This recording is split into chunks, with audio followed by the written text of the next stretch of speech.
2024 లేదా 25లో డిగ్రీ లేదా బీటెక్ చదివారా? సాఫ్ట్వేర్ జాబ్ కోసం ఎదురు చూస్తున్నారా? అయితే కోడ్ జ్ఞాన్ 100 డేస్ కోర్సులో చేరండి, జాబ్ సాధించండి.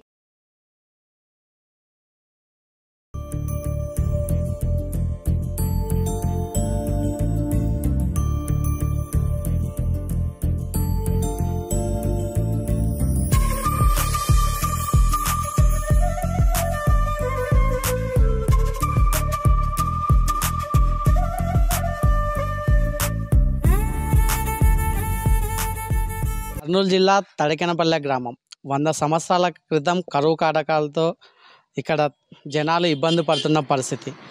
అప్పుడు తడికెనపల్లెలో కరువును జయించడానికి ఒక్క కుటుంబంతో పాలకోవా తయారీ ప్రారంభమయ్యి నేడు వందలాది మంది అదే పాలకోవా తయారు చేస్తూ జీవనం కొనసాగిస్తున్నారు. అయితే ఈ పాలకోవా తయారీ మొదట్లో ఎవరు స్టార్ట్ చేశారు, ఎన్ని రోజుల కింద తయారు చేశారు, అప్పట్లో ఎంతమంది మొదలుపెట్టారు, ఇప్పుడు ఎంతమంది దీని మీద జీవనం కొనసాగిస్తున్నారు అన్న తదితర విషయాలు తెలపడానికి పల్లె గ్రామానికి చెందినటువంటి జుబేదా గారు ప్రస్తుతం అంతా ఉన్నారు. మరిన్ని విషయాలు అడిగి తెలుసుకునే ప్రయత్నం చేద్దాం.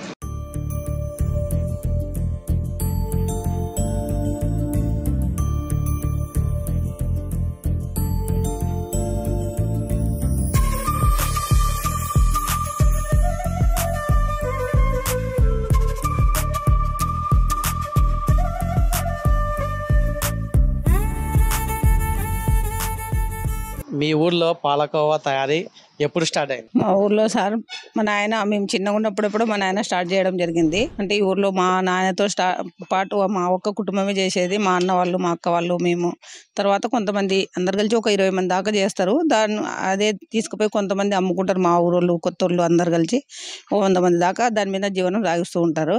అంటే తడకనపల్లి పాలకోవా అంటే ఫేమస్ అయిపోయింది అనమాట ఇప్పుడు. అంటే మేము గ్రూప్లో చేరిన తర్వాత డ్వాక్రా బజార్లో ఎక్కడైతే పెడతారో అక్కడంతా మా స్టాల్ పెట్టడం జరిగింది. మా డిఆర్డిఏ తరపున అట్లా పెట్టడం వల్ల అది బాగా అందరూ ముఖ్యమంత్రులు, మినిస్టర్లు, అందరూ కలెక్టర్లు దాని మీద మాకు ఎప్పుడైతే డిఆర్డిఏ పీడీ సారు కలెక్టర్లు ఒక్కొక్కసారి ఒక్కొక్క అధ్యాయం చేసుకుంటూ వచ్చినారు దాన్ని. అంటే మేము ఫస్ట్ కవర్లలో ప్యాక్ చేసేవాళ్ళం, తర్వాత బాక్సులు, అంటే ఒక్కొక్క కలెక్టర్ వచ్చినప్పుడు అంతా ఒకటి మోడల్ మార్చుకుంటూ వచ్చినారు. ఇప్పుడు మొన్న కూడా మేడం రావడం జరిగింది. ఈ మొన్న వచ్చిన కలెక్టర్ మేడం కూడా దీన్ని ఇంకా బాగా మార్కెట్ చేయాలని చెప్పడం జరిగింది. అంటే దీన్ని ఎక్కువ శాతం మా ఊర్లో పాడి పరిశ్రమ మీద ఆధారపడి ఉంటారు సార్. కొంతమంది ఎక్కువ పాలతో కోవ చేయడం జరుగుతూ ఉంది. అంటే మొదట్లో మీ ఇంట్లో మాత్రమే, అంటే మీ కుటుంబ సభ్యులు మాత్రమే పాలకోవా తయారు చేసేవాళ్ళు, అంటే ఈ ఊర్లో ఎవరు తయారు చేసేవాళ్ళు కాదు. అంటే మీ నాన్న వీళ్ళందరికీ ఎలా నేర్పించారు? అంటే మా నాయన ఉన్నప్పుడు మా అందరికి నేర్చుకున్నాం సార్. మేమంతా చేసేవాళ్ళం. తర్వాత గ్రూపుల్లో జాయిన్ అయిన తర్వాత అందరు కొంతమంది వాళ్ళంతా వాళ్ళు చేసుకోవడం, కొంతమంది మా దగ్గర నేర్చుకోవడం, అట్లా. అంటే విజయమోహన్ కలెక్టర్ సార్ ఉన్నప్పుడు కొంతమంది ఈ పొదుపు సంఘాల గ్రూపుల ద్వారా మీరు అందరికీ నేర్పించారు. అదే ఎప్పుడు ఎంతమందికి స్టార్ట్ చేశారు? 95లో గ్రూపులు స్టార్ట్ చేసినాం సార్. అప్పుడు నుండి కొంతమంది చేసుకుంటూ వచ్చినారు. మొన్న ఒక 10 సంవత్సరాల నుండి ఎక్కువ మంది చేసుకోవడం జరిగింది సార్. అంటే మాకు విజయమోహన్ కలెక్టర్ సార్ ఉన్నప్పుడు మాకు ఎనిమల్ హాస్టల్ ఇవన్నీ పెట్టినప్పుడు ఒక 20 మందికి ట్రైనింగ్ ఇవ్వడం జరిగింది సార్. మా వాళ్ళకు, కొంతమంది బయట వాళ్ళకి అందరికీ వాళ్ళు అట్లా అంటే ట్రైనింగ్ లేకపోయినా చేసుకుంటారు సార్ దాన్ని. అంటే బయట చూసుకున్నట్లయితే ఇదే మీ ఊరికి కేవలం ఒక 10 కిలోమీటర్ల దూరంలో కర్నూలు నగరం ఉంది. అక్కడ పాలకోవా చూస్తే దాదాపు 500 నుంచి 800 దాకా ఉంది. మీ ఊర్లో మాత్రం 200కి అమ్ముతా ఉన్నారు. అంటే ఈ రేటు ఎట్లా? అంటే తక్కువ రేటుకు క్వాలిటీ పాలకోవా ఎక్కువ కోవ చేస్తాం సార్. ఎక్కువ పాలతో కోవ చేస్తాం కాబట్టి తక్కువ రేటు. అంటే మేము కూడా పెంచాలి సార్. ఇప్పుడు మాకు కూడా అన్ని గిట్టుబాటు ధర, అంటే పాల రేటు, చక్కెర రేటు అన్ని పెరిగిపోయినాయి. అందరం మాట్లాడుకుని మేము కూడా పెంచాలి సార్. అదే మా కోవనే షాపులలో 300-400 అమ్ముతారు సార్. మా కోవ కూడా మొదట్లో మీ నాన్న తయారు చేసినప్పుడు పాలకోవా రేటు ఎంత ఉండేది? అప్పుడు ఎంత ఉండేది సార్? 5 రూపాయలు కూడా ఉండేది కాదేమో. అంటే అప్పుడు మా నాయన ఆకుల మీద పెట్టి ఇచ్చేతోళ్ళు. టింకాకులు ఉంటాయి కదా సార్, మరి ఏదో చిన్న ఆకులు ఉంటాయి, ఇసరాకులు చేసేది, దాని మీద పెట్టి అమ్మేవాళ్ళు. మీరు 95లో ఈ పొదుపు సంఘాల ద్వారా పాలకోవా అందరికి తయారు చేశారు. మొదటి బ్యాచ్లో ఎంతమంది పాలకోవా తయారీ చేసుకొని మహిళలు వాళ్ళ కాళ్ళ మీద నిలబడ్డారు? అంటే ఇప్పుడు దాదాపు ఒక 20 మంది దాకా చేసుకుంటాం సార్. 20 కుటుంబాలు, మొత్తం 650 కుటుంబాలు ఉంటాయి సార్. ఒక 20 కుటుంబాలు మాత్రమే పాలకోవా తయారు చేస్తాం. అంటే తయారు చేసే వాళ్ళు 20 మంది ఉన్నారు. అంటే ఆ తయారు చేసినట్టు తీసుకొని అమ్ముకునే వాళ్ళు ఎంతమంది? అమ్ముకునే వాళ్ళు ఉంటారు సార్, ఒక 50-60 మంది ఉంటారు. బయట వాళ్ళు కూడా తీసుకుపోతారు, మళ్ళీ వేరే ఊరోళ్ళు కూడా, మా ఊరోళ్ళు కాకుండా. రోజు మీరు ఎన్ని కిలోల పాలకోవా తయారు చేస్తారు? అంటే ఒక్కొక్క ఇంట్లో 50 లీటర్లు ఉంటూ 100 లీటర్లు, 300 లీటర్లు, 400 లీటర్ల వరకు చేస్తారు సార్. ఒక్కొక్క మినిమం 50 లీటర్లు. అంటే పొయ్యిల మీద కూడా చేసే వాళ్ళు ఉన్నారు కొంతమంది మిషన్ల మీద కూడా చేసుకోవడం జరుగుతుంది. అన్ని కలిపి దాదాపు ఒక 3000 లీటర్లు ఆ మధ్యన చేయడం జరుగుతుంది సార్ ఒక రోజుకి. అంటే ఈ ఊరు పాలు, మా ఎనిమల్ హాస్టల్, లొద్దిపల్లె, బైరాపురం, వామసముద్రం అన్ని పాలు తెచ్చుకుంటారు సార్. వామసముద్రం కొంతమంది, బైరాపురం, లొద్దిపల్లెలో కొంతమంది, ఎనిమల్ హాస్టల్ కొంతమంది, ఊర్లో కొంతమంది, అంటే ఎక్కువ మందికి బర్రెలు కూడా ఉన్నాయి సార్. బయట దొరికే పాలకోవకి తడికెనపల్లెలో దొరికే పాలకోవకి తేడా ఏంటి? అంటే మావి స్వచ్ఛమైన పాలు సార్. మా పాలు పిండుకొచ్చుకుంటాం, వెంపటే కోవ చేసేస్తాం సార్. ఫ్రిడ్జ్లో పెట్టడం కానీ అట్లాంటివి ఏం చేయం. అందుకనే మా కోవకు ఒక ప్రత్యేకత సార్. మేము ఏం పాలు చక్కెర వేస్తాం అంతే.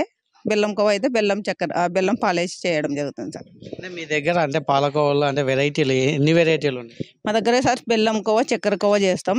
తర్వాత పిక్క కోవ కూడా చేస్తాం. ఆర్డర్ ఇస్తే ఎవరన్నా ఎప్పుడన్నా స్పెషల్ కోవ చేయాలంటే షుగర్ తక్కువ వేసి కానీ చేస్తాం సార్. అంటే పిక్క కోవ అంటే వాళ్ళకు ఆర్డర్ ఇస్తేనే చేస్తాం సార్. అది చెడిపోతుంది, 2-3 రోజులే ఉంటుంది. ఈ బెల్లం కోవ, చక్కెర కోవ అయితే 10-15 రోజులు ఉంటుంది సార్. దీన్ని ఇంకా ఏమేమి చేయాలనేది ఒక మైసూర్ పోయి దాని ట్రైనింగ్ అవన్నీ పంపిస్తామని చెప్పినారు సార్ మా డిఆర్డిపిడి సార్ వీళ్ళు. అది ఎప్పుడో పోయి వస్తే మేము ఇంకా దాన్ని ఎక్కువ శాతం నిలువ ఎన్నాళ్ళు ఉండాలా, అంటే ఇంకా క్వాంటిటీ ఎట్లా చేయాలా అదంతా నేర్పిస్తామన్నారు సార్. అంటే ఇప్పటిదాకా మీరు పాలకోవా స్టార్ట్ చేసి చాలా రోజులు అవుతుంది. అంటే మీరు ఈ ఏపీ, తెలంగాణ 2 రాష్ట్రాల్లో ఎక్కడికెక్కడికి పంపిస్తారు మామూలుగా ఆర్డర్స్? అంటే ఆర్డర్స్ వస్తే ఎక్కడెక్కడో పంపిస్తుంటాం సార్. వాళ్ళు ఇప్పుడు హైదరాబాద్ పంపిస్తాం, బెంగళూరు పంపిస్తాం, ఇతర దేశాలకు కూడా తీసుకుపోతారు. మా దగ్గర నుండి అమెరికా వాళ్ళు కూడా, అంటే వాళ్ళ బంధువులు వాళ్ళు వచ్చి తీసుకొని పోయి వాళ్ళకి పంపిస్తారు సార్. మేమైతే పంపించాము.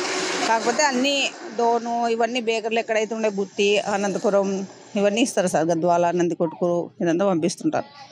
అంటే బయట మనం తీసుకున్న మా పాలకోవా అంటే కేవలం 2-3 రోజులు మాత్రమే ఉంటుంది. మీ పాలకోవా ఎన్ని రోజులు ఉంటుంది? పాలకోవ 8-10 రోజుల పైన ఉంటుంది సార్. అంటే ఫ్రిడ్జ్లో పెట్టకుండా 8-10 రోజుల పైన ఉంటుంది సార్. అంటే దాంట్లోకి నీళ్ళు తగ్గకూడదు సార్. వేడి ఉన్నప్పుడు కానీ అట్లే తీసుకుంటే ఆ మూతకు తేమ శాతం వచ్చి కొద్దిగా బూజు వస్తుంది. అట్లా కాకుండా వేడిది కాకుండా చల్లది ఉంటే కానీ 10-15 రోజులు మినిమం ఉంటుంది సార్. షుగర్ పేషెంట్లకి ఏమైనా స్పెషల్ పాలకోవా? బెల్లం కోవనే సార్.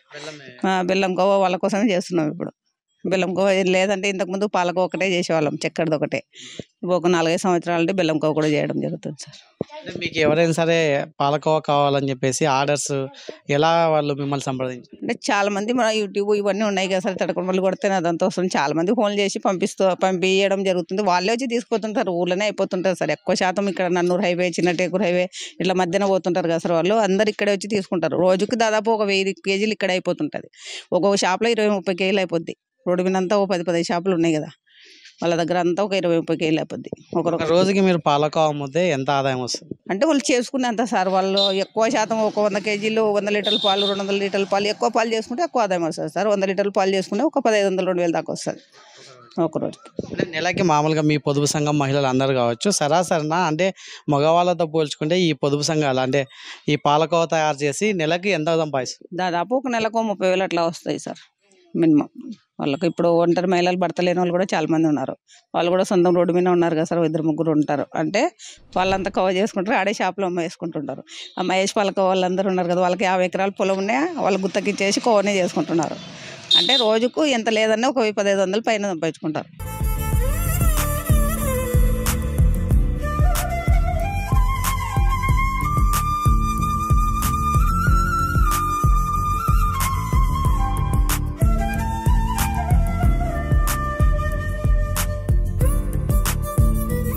చూశారు కదండి, 100 సంవత్సరాల క్రితము తడికెనపల్లె గ్రామం కరువు కాటకాలతో అల్లాడుతూ ఉంది. అప్పుడు సాలే సాహెబ్ ఈ తడికెనపల్లెకి చెందినటువంటి వ్యక్తి కుటుంబ పోషణ కోసం పాలకోవా తయారీ విధానం నేర్చుకున్నాడు. అప్పటి నుంచి కూడా చిన్న చిన్న ఆకులలో పాలకోవా అందరికీ సప్లై చేసేవాడు. అది కాలక్రమేణా 95లో పొదుపు సంఘాలుగా ఏర్పడి అప్పటి ప్రభుత్వం అందరికీ కూడా మహిళలకు పాలకోవా తయారీ విధానంలో మెలకువలు నేర్పించడంతో ఈరోజు గ్రామం మొత్తంలో కూడా దాదాపు కొన్ని 100 మంది పాలకోవా తయారు చేసి వారు స్వయం ఉపాధి పొందుతున్నారని చెప్పేసి జుబేదా గారు తెలుపుతున్న పరిస్థితి. కెమెరామెన్ సురేష్తో రామాంజలు, సుమన్ టీవీ, కర్నూలు నుంచి.